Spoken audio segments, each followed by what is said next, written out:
Assalamualaikum warahmatullahi wabarakatuh. Bertemu lagi dengan saya. Sekarang kita sudah memasuki inisiasi ke-6. Saya mohon kepada para mahasiswa yang belum mengumpulkan tugas 1 dan sekarang minggu kemarin kita sudah memasuki tugas kedua pada inisiasi ke-5. Tolong tugas itu merupakan nilai yang sangat penting gitu ya bagi kalian, sehingga kalau misalkan tidak mengumpulkan tugas itu sangat berpengaruh sekali gitu. Oke, pada inisiasi 1 sampai 5 kita sudah membahas tentang berbagai macam pajak yang terutama berhubungan dengan pajak penghasilan. Pada inisiasi ke-6 ini kita sudah memasuki untuk pajak PPN, yaitu pajak penambahan nilai, di mana pada pajak PPN ini sebenarnya adalah pajak yang dihasilkan karena adanya penjualan, baik itu penjualan berupa barang maupun jasa pun ada yang terkena PPN.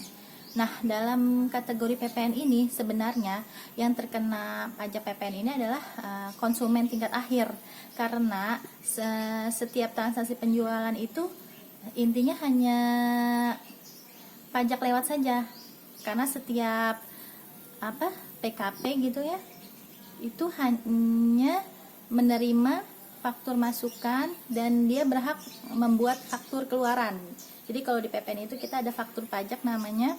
Nah itu kalau kita sebagai penjual kita wajib memungut PPN, sedangkan kalau kita nanti membeli dan kita sudah PKP kita akan dikenakan PPN. Nah PPN itu adalah net off antara pajak masukan dan keluaran. Nah sisanya itulah yang dibayarkan karena ada selisih nilai tambah dari transaksi jual beli yang kita lakukan seperti itu. Jadi sebenarnya yang membayar pajak PPN full 100% adalah konsumen tingkat akhir gitu ya. Namanya juga pajak penambahan nilai. Selain PPN kita juga akan membahas tentang PPNBM, di mana ini adalah pajak yang dikenakan atas transaksi penjualan barang atau jasa yang tertentu gitu, tingkat tertentu, sehingga dia masuk kategori penjualan barang mewah. Nah, untuk PPN sendiri, maka pengusaha itu boleh membuat faktur pajak keluaran jika sudah terdaftar menjadi PKP. Nah, sekarang PKP itu ketentuannya adalah harus PKP ketika omset di atas 4,8 M. Nah, kemarin juga kita pernah ada diskusi tentang PT Cipta kalau tidak salah ya, yang nyonyanya itu belum memiliki NPWP dan belum terdaftar sebagai PKP. Nah, kita harus membedakan apa itu NPWP dan apa itu PKP. Jadi